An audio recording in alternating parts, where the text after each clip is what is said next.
The final goal is to eradicate humanity as we know it. Once you understand the final destination, it becomes much easier to look back and identify the psychological conditioning, the biological tampering, the cultural grooming, and the educational prepping that we have been subjected to for decades in preparation to making us accept a post-human future.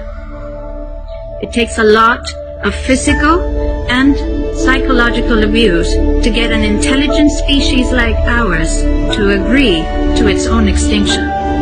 Most, if not all, that has transcended in the last 60 years was designed to get us closer to accepting such a dystopian reality.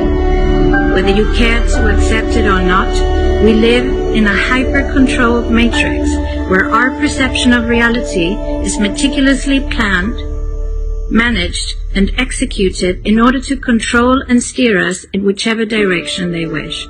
And the direction is a post-human world. For this, they first needed to destabilize, dehumanize, and demoralize humanity through every means possible.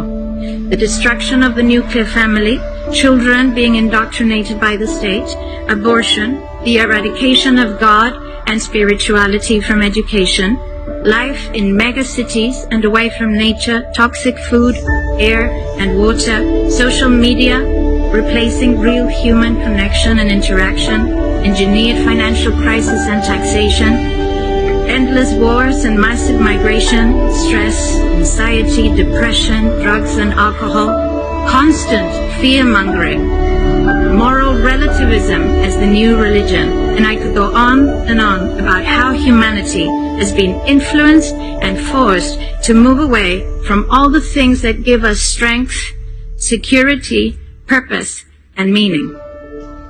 A weak, immoral, disconnected, ignorant, and unhealthy population is an easy target for the next stage, the creation of an entire generation of androgynous beings. Masculinity is under attack psychologically, culturally, and biologically. Women are being replaced in sports, entertainment, and politics by men pretending to be women. And children are being indoctrinated at school to think that gender is a choice. The transgender movement is not a grassroots movement. It comes from the top. It has nothing to do with people's freedom of expression, sexuality, or civil rights. It's an evil psyop with a clear agenda to get us closer to transhumanism by making us question the most fundamental notion of human identity, our gender.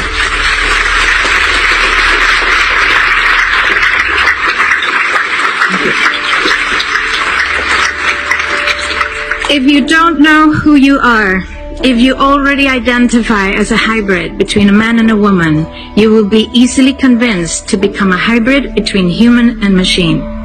Gender ideology is the 2 + 2 = 5 from George Orwell's 1984 dystopian novel. It's the final test to see whether we will follow the most absurd party line towards our own extinction. But 2 + 2 = 4. And no matter how you choose to dress, call yourself, or change your physique, will not change that. The sad reality, though, is that in the gaslighting process to get us closer to a post-human future, they have mentally and physically harmed an increasing number of children and young people, and it's only getting worse. This must be stopped.